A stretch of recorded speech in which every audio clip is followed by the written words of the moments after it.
அனைவருக்கும் வணக்கம். இந்த 2025ல நவம்பர் மந்த் நம்முடைய ராசி மற்றும் நம்முடைய லக்னத்துக்கு எப்படி இருக்கும் அப்படிங்கறத இப்ப நம்ம டீடைலா கிளியரா பார்க்கலாம். வீடியோவை ஸ்டார்ட் பண்றதுக்கு முன்னாடி நீங்க நம்ம சேனலை சப்ஸ்கிரைப் பண்ணாம இருந்தீங்கன்னா மறக்காம சப்ஸ்கிரைப் பண்ணிக்கோங்க. அப்படியே பக்கத்துல இருக்க பெல் சிம்பலை கிளிக் பண்ணிக்கோங்க. அப்பதான் நாங்க போற இது போல யூஸ்ஃபுல்லான வீடியோக்கள் உங்களுக்கு உடனுக்குடனே நோட்டிபிகேஷனாக கிடைக்கும்.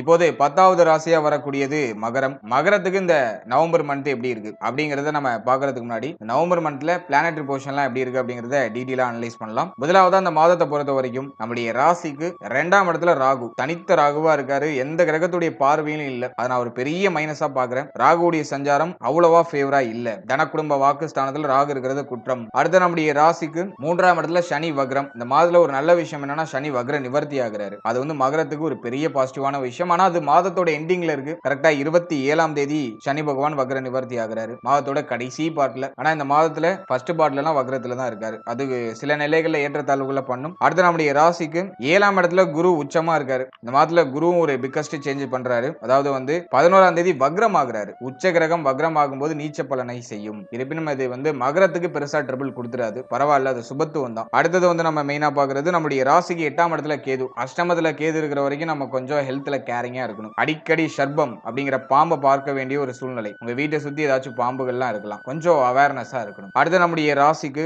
9ஆம் இடத்துல சுக்கிரன் நீச்சமா இருக்காரு. ஃபர்ஸ்ட் ஹாஃப் ஃபுல்லாவுமே சுக்கிரன் வந்து நீச்சம் தான். முக்கியமான பிளானட் சுக்கிரன். பாகியத்துல இருக்காருன்னு நல்லதுன்னு எடுத்துக்கிறதா இல்ல நீச்சமாயிட்டாருன்னு வீக்கா எடுத்துக்கிறதா அப்படின்னா பாகியத்துல சுக்கிரன் இருக்கிறது ஒரு வகையில நல்லதுதான். 9ஆம் இடத்தை சுபத்துவப்படுத்துவாரு. ஆனா ஆதிபத்திய ரீதியா அதாவது வந்து 5, 10க்குரிய இடங்களை வீக் பண்ணும். அதே போல தன்னுடைய காரகத்துவங்கள்ல ஒரு சில ஏற்றத்தாழ்வுகளை பண்ணும். அடுத்தது நம்முடைய ராசிக்கு 10ஆம் இடத்துல சூரியன் நீச்ச நிலையில இருக்காரு. அஷ்டமாதிபதி நீச்சமாகிறது நல்லது. கெட்டவன் கெட்டிடில் கிட்டிடும் ராஜயோகம். ஆனா வந்து 10ஆம் இடத்துல இருக்கிறதுனால தொழில் உத்தியோகத்துல ஒரு மாதிரி ஏற்றத்தாழ்வுகளை பண்ணும். அடுத்த 11ஆம் இடத்துல செவ்வாய் புதன். இதுல வந்து செவ்வாய் ஆட்சியா இருக்காரு. ரொம்ப ரொம்ப நல்ல அமைப்பு. 4, 11க்குரிய ஒரு கிரகம் ஆட்சியா இருக்கிற அமைப்பு. ரொம்ப அற்புதமான அமைப்பு. சிம்பிளா சொல்லணும்னா செவ்வாய் பலம் பொருந்திய ஒரு மாதம்னு எடுத்துக்கலாம் நம்ம. அடுத்தது இந்த மாதத்துல கிரக பயிற்சிகளை பொறுத்த வரைக்கும் 9ஆம் தேதி புதன் பகவான் நம்முடைய ராசிக்கு 11ஆம் இடத்துல வக்ரம் ஆயிடுவாரு. அதனை தொடர்ந்து கரெக்டா 11ஆம் தேதி குரு பகவான் வக்ரம் ஆகிறாரு. குரு வந்து உச்ச குருவா இருக்கக்கூடிய அந்த குரு பகவான் வக்ரமாகி நீச்ச பலனை செய்ய தயாராவாரு. அதே போல 16ஆம் தேதி சூரிய பயிற்சியும் உண்டு, சுக்கிர பயிற்சியும் உண்டு. சுக்கிரன் வந்து நீச்சத்தை விட்டு வெளியேறாரு, சூரிய பகவான் நீச்சத்தை விட்டு வெளியேறாரு. சோ அது ரெண்டும் 16ஆம் தேதிக்கு மேல பாசிட்டிவா மாறுது. இதுல வந்து சுக்கிரன் வந்து 16ஆம் தேதிக்கு மேல ஆட்சி ஆகிறாரு. ரொம்ப நல்ல அமைப்பு. 27ஆம் தேதிக்கு மேல சனி பகவான் வக்ர நிவர்த்தி ஆகிறாரு. ரொம்ப நல்ல அமைப்பு. அதே போல 29ஆம் தேதிக்கு மேல புதன் பகவான் வக்ர நிவர்த்தி ஆகிறாரு. அதுவுமே பாசிட்டிவ் தான். பெருசா நெகட்டிவ் இல்ல. இதுதான் இந்த நவம்பர் மந்த்துக்கான பிளானட்டரி பொசிஷன். இப்போ இந்த நவம்பர் மாத ராசி பலன்களை நம்ம டீடைலா பார்க்கலாம். இந்த நவம்பர் மாதத்தை பொறுத்த வரைக்கும் ஃபர்ஸ்ட் ஹாஃப் அவ்வளோவா ஃபேவரா இல்ல. முதல் 16 நாள் ஒரு மாதிரி கொஞ்சம் டஃப்பா இருக்கும். வாட் எவர் நீ எந்த ஃபீல்டுல இருந்தாலும் சரி ஒரு மாதிரி டஃப்பா இருக்கும். ஃபேமிலியில ஒரு நிம்மதி இல்ல. குடும்பம் சார்ந்த வகையில நிறைய கவலை, குழப்பம், பிரச்சனை எல்லாம் உண்டு. அதே மாதிரி வந்து பேச்சு வார்த்தைகளால சில தடுமாற்றம், பேச தெரியாம பேசி மாட்டிக்கிறது, இது போன்ற சில இடர்பாடுகளை இந்த மாதத்துல சந்திக்கலாம். ஃபர்ஸ்ட் ஹாஃப் முதல் 16 நாள் நான் உங்களுக்கு சொல்றேன். அதே மாதிரி சனி வக்ரம் பய உணர்வு அதிகமா கொடுத்துரும். 11ஆம் தேதி வந்து 3ஆம் அதிபதியும் வந்து நீச்ச பலனை செய்ய ஆரம்பிச்சிடும். இல்ல பய உணர்வை கடுமையா கொடுக்கும். முயற்சிகள் தடைபடுற மாதிரியே ஃபீல் ஆகும். ஒரு விஷயம் நினைக்கிறோம், ஒரு விஷயம் பண்ணணும்னு நினைக்கிறோம், ஆனா அதை செயல்படுத்த முடியல. இதுலயே போய் லாக் ஆயிருக்கும். அதை தான் வந்து இந்த கிரக அமைப்பு இன்டிமேஷன் பண்ணுது. அதே போல வந்து முயற்சி செய்யணும்னு நினைச்சாலே அங்க தடை வந்துருது. அது எப்படிதான் அந்த தடை வருதுன்னு புரிஞ்சுக்கவே முடியல. அப்படிதான் இப்போ வந்து மகரத்தோட டிராவலிங் இருக்கும். அதே போல மன ரீதியா நிறைய ஒரு மாதிரி பாதிப்புகளோட மகரம் இப்போ வந்து டிராவல் ஆயிட்டு இருக்கும். ஏன்னா வந்து சனி வந்து வக்ரமா இருக்கிறதுனால மன ரீதியா சில குழப்பங்களையும் தெளிவா முடிவெடுக்க முடியாத சூழ்நிலைகளையும் ஏதோ ஒரு விஷயத்துல லாக் ஆயிட்டோம், ஒரு விஷயத்தை அவசரப்பட்டு பண்ணி லாக் ஆயிட்டோம் அப்படிங்கிற மாதிரியான ஒரு மனநிலையோட டிராவல் பண்ண வைக்கும். அதெல்லாம் ஃபர்ஸ்ட் ஹாஃப்ல மட்டும் முதல் 16 நாள் பல்ல கடிச்சு நவுத்துங்க. உடைய தொழில், உத்தியோகம், பொருளாதாரம், பிள்ளைகள் சார்ந்த விஷயம், காதல் உறவு சம்பந்தப்பட்ட விஷயம், வாழ்க்கை துணை சம்பந்தப்பட்ட விஷயம், உடல் ஆரோக்கியம் சார்ந்த விஷயம், இதெல்லாம் ஃபர்ஸ்ட் ஹாஃப்ல கொஞ்சம் வீக்கா இருக்கு. ஆனா செகண்ட் ஹாஃப் டோட்டலா இன்டர்சேஞ்ச். கரெக்டா 16ஆம் தேதிக்கு மேல அப்படியே படிப்படியா மாற்றங்கள் நிகழ ஆரம்பிக்கும். ஃபேமிலில இருந்த ட்ரபிளான சிச்சுவேஷன்லாம் குறையும், சமாளிச்சிடுவீங்க. அந்த மாதிரியான ஒரு அமைப்புக்கு வந்துடும். குடும்பத்துல இருந்து அதிகப்படியான வாக்குவாதங்கள் குறையும். அதே போல வந்து இந்த மாதத்தோட எண்டிங்ல வந்து சனி பகவான் வக்ர நிவர்த்தி ஆகிறதுனால மாதத்தோட எண்டிங்ல தெளிவு கிடைச்சிரும். குழப்பத்துக்கு ஒரு தெளிவு கிடைச்சிரும். மைண்ட்ல இருக்கிற அந்த குழப்பம், அந்த சலனம், என்னால ஒரு விஷயத்தை முயற்சி பண்ண முடியல, தடைப்படுது, அந்த தடை தாமதம் விலகும். நீ எந்த விஷயத்துல ட்ரை பண்ணாலும் 27ஆம் தேதிக்கு மேல எல்லாமே சக்சஸ் ஆக ஆரம்பிக்கும். அதையும் நீச்ச கிரகங்கள் விலகுனதுக்கு அப்புறம் உங்களுக்கு படிப்படியா மாற்றங்கள் நிகழ ஆரம்பிக்கும். புதிய விஷயங்கள், புதிய முயற்சிகள்லாம் இப்போ உங்களுக்கு ரீஸ்டார்ட் ஆக ஆரம்பிக்கும். புதிய முயற்சிகள் வெற்றியை கொடுக்கும். புதுசா ஒரு விஷயம் ட்ரை பண்ணணும்னு ஆசைப்படுறீங்க, அதை வந்து நீங்க 27ஆம் தேதிக்கு மேல பிளான் பண்ணிக்கோங்க. இன்ஃபேக்ட் நீங்க வந்து 16ஆம் தேதிக்கு தேதிக்கு மேல ட்ரை பண்ணலாம். 27ஆம் தேதிக்கு மேல ஒரு சக்சஸ் ரேட்டை கொடுத்துரும், ஒரு நல்ல ரிசல்ட் கொடுத்துரும். அதுல 16ஆம் தேதிக்கு மேல இருக்கிற பிரச்சனைகள் எல்லாத்துக்கும் ஒரு சொல்யூஷன், ஒரு நிவர்த்தி வந்துரும். இப்போ நீங்க இருக்கக்கூடிய அந்த மன உளைச்சல், மன வருத்தம் எல்லாத்துக்கும் வந்து பாத்தீங்கன்னா இந்த நவம்பர் மந்த்ல 16ஆம் தேதிக்கு மேல ஒரு நிவர்த்தி அப்படிங்கிறது கிடைச்சிடும். அதே மாதிரி இந்த மாதத்தை பொறுத்த வரைக்கும் இளைய சகோதரத்துவத்தோட ஏற்பட்ட மன உளைச்சல் பிரச்சனைகள் எல்லாம் சரியாகும். இளைய சகோதரத்துவத்தால பூர்ணமான ஆதாயங்கள் கிடைக்கும். இளைய சகோதரத்துவத்தின் மேல பாசம் பற்றெல்லாம் அதிகரிக்கும். அவர்களால ஒரு விதத்துல ஒரு ஆதரவு, அவர்களுடைய உதவி இதெல்லாம் பரிபூர்ணமா கிடைக்கும்.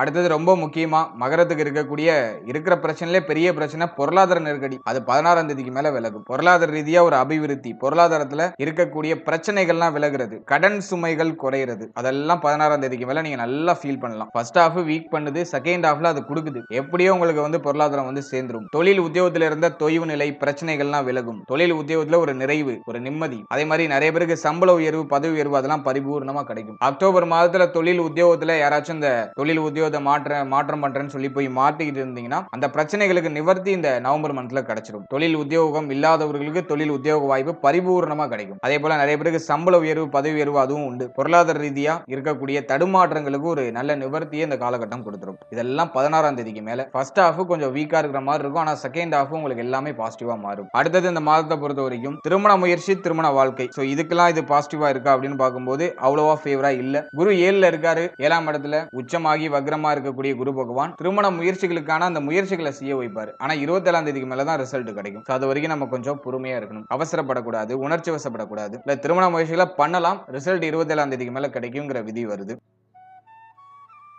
அடுத்தது வந்து நம்ம பாக்குறது திருமண வாழ்க்கை. இந்த மாதத்தை பொறுத்த வரைக்கும் வாழ்க்கை துணை சார்ந்த விஷயங்களை கொஞ்சம் கவனம் செலுத்திக்கிறது நல்லது. வாழ்க்கை துணையுடைய உடல் ஆரோக்கியம், மன ஆரோக்கியம், அவருடைய உறவு நிலை இதுல எல்லாம் கொஞ்சம் எக்ஸ்ட்ரா கேர் எடுத்துக்கணும். ஏன்னா 7, 8ஆம் இடம் ஆக்டிவ் ஆனாலே வாழ்க்கை துணையால ஒரு மாதிரி தேவையில்லாத மன உளைச்சல்லாம் வரும். அலி ஃபர்ஸ்ட் ஹாஃப்ல எல்லாம் வந்து பாத்தீங்கன்னா சுக்கிரன் நீச்சம், ஏழாம் ஆதிபத்தியத்துக்குள்ள அந்த காரக கிரகம் நீச்சமா இருக்கு. வாழ்க்கை துணைக்கு ஹெல்த் ரீதியா ஏதாச்சும் மருத்துவம் சார்ந்த தேவைகள் ஏதாச்சும் இருக்கலாம். அதனால வாழ்க்கை துணையுடைய உடல் ஆரோக்கியம், மன ஆரோக்கியத்துல இந்த மாதம் ஃபுல்லாமே கொஞ்சம் கேர் எடுத்துக்கிறது நல்லது. அடுத்து உங்களுடைய உடல் ஆரோக்கியத்தை பொறுத்த வரைக்கும் அஷ்டமத்துல கேது, விஷ ஜந்துக்களால ஏதாச்சும் பிரச்சனை வரலாம். அதே மாதிரி வந்து மன ரீதியா நிறைய கேள்விகள்லாம் இருக்கும். அது ஒரு மாதிரி மன அழுத்தமா இருக்கும். அது தூக்கமின்மை அப்படிங்கிற ஒரு பிரச்சனையை ஏற்படுத்தும். அதனால அஷ்டமத்துல கேது இருக்கிற வரைக்கும் ஹெல்த்ல தனியா அக்கறை செலுத்திக்கணும். ஓவரா எதையும் யோசிச்சு குழப்பிக்க கூடாது. மனசெல்லாம் ரிலாக்ஸா வச்சுக்கணும். ஆன்மீகத்துல அதிகமா ஈடுபடுறது நல்லது. அஷ்டமஸ்தானம் ஆக்டிவ் ஆனாலே வந்து ஆன்மீகத்துல நீங்க குதிச்சிடணும். இல்லைன்னா வந்து ஒரு மாதிரி தேவையில்லாத மன உளைச்சல், தேவையில்லாத பிரச்சனைகள்லாம் தலைக்கு ஏறி ஒரு மாதிரி பிரஷர் பண்ணும். அதனால இந்த மாதத்தை பொறுத்த வரைக்கும் உடைய உடல் ஆரோக்கியம், மன ஆரோக்கியத்தை தனியா அக்கறை செலுத்திக்கோங்க. போன மாதத்தோட இந்த மாதத்தை ஒப்பிடும்போது பெருசா பிரச்சனைகள் இருக்காது. ஆனா பிரச்சனைகளே இருந்தாலும் 16ஆம் தேதிக்கு மேல சரியாகும். அதே போல விஷ ஜந்துக்களால ஏதாச்சும் பிரச்சனைகள் வரலாம். உங்களுடைய வீடு, உங்களுடைய சுற்றுப்புறம் இதெல்லாம் கொஞ்சம் தூய்மையா வச்சுக்கோங்க. அடிக்கடி சர்ப்பம் அப்படிங்கிற அந்த பாம்பு பார்க்கக்கூடிய சூழ்நிலை ஏற்படும். அதுலயும் நீங்க கொஞ்சம் கேர்லெஸ்ஸா இல்லாம கொஞ்சம் கேர்ஃபுல்லா இருக்கணும். அதே மாதிரி சர்பத்தை பாத்தீங்கன்னா அடிக்கலாம் கூடாது. அது மாட்டு ஒரு ஓரமா போட்டுன்னு விட்டுறணும். அதுல எல்லாம் நீங்க கொஞ்சம் கவனம் செலுத்திக்கணும். புத்தி மழுங்கி ஏதாச்சும் உயிரினங்களுக்கு கேடு விளைவிக்கக்கூடிய சூழ்நிலைகள்லாம் ஏற்படலாம். அது பாவ கணக்குல வந்து ஆட் ஆகலாம். கொஞ்சம் கவனமா இருங்க. அடுத்தது குழந்தை பாக்கியம், பிள்ளைகள் சார்ந்த விஷயம். இதெல்லாம் ஃபர்ஸ்ட் ஹாஃப்ல கொஞ்சம் வீக்கா தான் இருக்கு. குழந்தைகள், பிள்ளைகள், குழந்தை பாக்கியம் இதெல்லாம் ஃபர்ஸ்ட் ஹாஃப் அவ்வளோ ஃபேவரா இல்ல. ஆனா செகண்ட் ஹாஃப் ரொம்ப நல்லா இருக்கு. இதனால வரைக்கும் இருக்கிற பிரச்சனை, குழப்பத்துக்கெல்லாம் நிவர்த்தி கிடைச்சிரும். 16ஆம் தேதிக்கு மேல குழந்தை பாக்கியத்துல சுப செய்தி தாராளமா கிடைக்கும். ட்ரை பண்ணலாம். 16ஆம் தேதிக்கு மேல நல்ல செய்திகள் உண்டு. அதே மாதிரி பிள்ளைகளோட ஏற்பட்ட கருத்து போராட்டம் பிரச்சனைகள்லாம் 16ஆம் தேதிக்கு மேல சரியாகும். அடுத்து இந்த காதல் உறவு சார்ந்த வகையில இருந்த மன உளைச்சல், காதல் உறவால ஏற்பட்ட கருத்து போராட்டம், காதல் உறவால ஏற்பட்ட பிரச்சனைகள் அதெல்லாம் இந்த மாதத்துல 16ஆம் தேதிக்கு மேல சரியாக ஆரம்பிக்கும். அதுவும் நம்ம ஓரளவு பாசிட்டிவா எடுத்துக்கலாம். ஓவராலா அந்த நவம்பர் மந்த் பொறுத்த வரைக்கும் ஃபர்ஸ்ட் ஹாஃப் எல்லா விஷயத்திலும் நீங்க கவனமா இருக்கணும். எல்லாத்துலயும் என்டையர் எல்லா விஷயத்திலயும் கொஞ்சம் எக்ஸ்ட்ரா அக்கறையோட கவனத்தோட இருக்கணும். ஆனா 16ஆம் தேதிக்கு மேல என்ன பிரச்சனை இருந்தாலும் எல்லாமே சரியாயிடும். உங்களுக்கு பாசிட்டிவா கன்வெர்ட் ஆயிடும். நல்லா பயப்பட வேண்டாம். புதிய முயற்சிகள், புதிய மாற்றங்களை 16ஆம் தேதிக்கு மேல வச்சுக்கோங்க. எல்லாம் வெற்றியாகும். வாழ்த்துக்கள். இப்போ நீங்க இது வரைக்கும் பார்த்த அந்த பொது பலன்கள் அப்படிங்கிறது ஒரு கோச்சார பலன்கள் தான். இது உங்களுடைய ஜனனகால ஜாதகத்துல நடக்கக்கூடிய தசா புக்தி அந்தரம் பிளஸ் உங்களுடைய ஜனனகால ஜாதகத்துல இருக்கக்கூடிய அந்த பிளானட்டரி பொசிஷன் இதை பொறுத்து ஒரு சில ஏற்றத்தாழ்வுகளை சந்திக்கும். எனவே 100% பிரிடிக்ஷன் எடுக்கிறதுக்கு உங்களுடைய ஜனனகால ஜாதகத்தை ஆய்வு பண்றது நல்லது. உங்களுக்கு இப்போ என்ன தசா புக்தி நடந்துட்டு இருக்கு, அது யோக தசையா அவயோக தசையா? யோக தசையா இருந்துச்சுன்னா அந்த 7.5 சனி பிளஸ் வந்து இந்த நெகட்டிவான இன்ஃபுளுன்ஸ் பண்ணக்கூடிய இந்த கோச்சார கிரகங்களுடைய பாதிப்பு உங்களுக்கு பெரிய அளவுல இருக்காது. அதுவே அவயோக தசையா இருந்துச்சுன்னா அந்த கோச்சாரத்துல சொல்லப்பட்டிருக்க அந்த நெகட்டிவான இன்ஃப்ளூயன்ஸ் உங்களுக்கு அதிகமா இருக்கும். இதுதான் பாயிண்ட். அதனால உங்களுக்கு நடக்கிறது யோக தசையா அவயோக தசையா, இந்த கோச்சாரம் உங்களுக்கு எவ்வளவு பர்சன்டேஜ் வந்து உங்களுக்கு இம்பாக்ட் பண்ணும் அப்படிங்கறத உடைய தசாபுக்தி அந்தரம் பிளஸ் உங்களுடைய ஜாதகத்துல சனி எந்த இடத்துல போஷன் ஆயிருக்காரு பிளஸ் வந்து மற்ற கிரகங்கள்ல எந்தெந்த இடங்கள்ல போஷன் ஆயிருக்கு அதை பொறுத்து ஒரு சில ஏற்றத்தாழ்வுகளை சந்திக்கும். எனவே உங்க ஜனனகால ஜாதகத்தை கொஞ்சம் அண்டர்ஸ்டாண்ட் பண்ணிட்டு இந்த கோச்சாரத்தை நீங்க எடுத்து சூப்பர் கம்போஸ் பண்ணும்போது உங்களுக்கு ஒரு தெளிவு இன்னும் கொஞ்சம் அதிகமான புரிதல் அப்படிங்கிறது கிடைக்கும். எனவே உங்களுடைய ஜனனகால ஜாதகத்தை உங்களுடைய குடும்ப ஜோதிடத்தை கொடுத்து ஒரு வாட்டி ரீட் பண்ணிட்டு கோச்சாரத்தை நீங்க எடுத்து சூப்பர் கம்போஸ் பண்ணுங்க. அது இன்னும் உங்களுக்கு வந்து தெளிவான ஒரு மனநிலையை கொடுக்கும். மேலும் நம்முடைய சேனல்ல இதுக்கு முன்னாடி ஒரு லக்னம் ஒரு ராசி ஒரு நட்சத்திரம் இது எல்லாத்துக்கும் ஜெனரல் பிரெடிக்ஷன் அப்படிங்கிற ஒரு செக்மெண்ட்ல வாழ்க்கை பலனை நம்ம டீடைலா எக்ஸ்பிளைன் பண்ணி ரிலீஸ் பண்ணிருக்கோம். அந்த பதிவுலாம் நீங்க பார்க்காம இருந்தீங்கன்னா மறக்காம செக் பண்ணி பாருங்க. அதை பார்க்கும்போது உங்களை பற்றிய உங்களுடைய வாழ்க்கை பற்றிய ஒரு தெளிவு ஒரு புரிதல் உங்களுக்கு கிடைக்கும். மேலும் நம்முடைய சேனல்ல கோச்சார பொது பலன்கள்லாம் டீடைலா எக்ஸ்பிளைன் பண்ணி ரிலீஸ் பண்ணிட்டு வரோம். குரு பயிற்சி, சனி பயிற்சி, ராகு கேது பயிற்சி, அப்கமிங்ல இருக்கக்கூடிய இந்த குரு வக்ர பயிற்சி பிளஸ் வந்து சனி வக்ர நிவர்த்தி பலன் இதெல்லாம் அப்கமிங்ல நம்ம ப்ரிப்பேர் பண்ணிட்டு இருக்கோம். அதெல்லாம் உங்களுக்கு அடுத்தடுத்து ரிலீஸ் ஆகும். எனவே அந்த பதிவுகள்லாம் உங்களுக்கு வந்து சேரணும்னு ஆசைப்பட்டீங்கன்னா இந்த சேனலை மறக்காம சப்ஸ்கிரைப் பண்ணிக்கோங்க. மேலும் இந்த பதிவு பற்றிய ஃபீட்பேக்லாம் என்ன அப்படிங்கறத கமெண்ட் செக்ஷன்ல சொல்லுங்க. அடுத்தது உங்களுக்கு என்னென்ன காம்பினேஷன்ஸ்ல வீடியோஸ் கொடுக்க முடியும் அப்படிங்கறத நாங்களும் இன்னும் ரிசர்ச் பண்ணி ஒரு பெஸ்டான சர்வீஸ் உங்களுக்கு கொடுக்கறது நாங்க ட்ரை பண்றோம். And finally very limited time, so be cool, stay happy, stay healthy and enjoy. வாழ்த்துக்கள். நன்றி.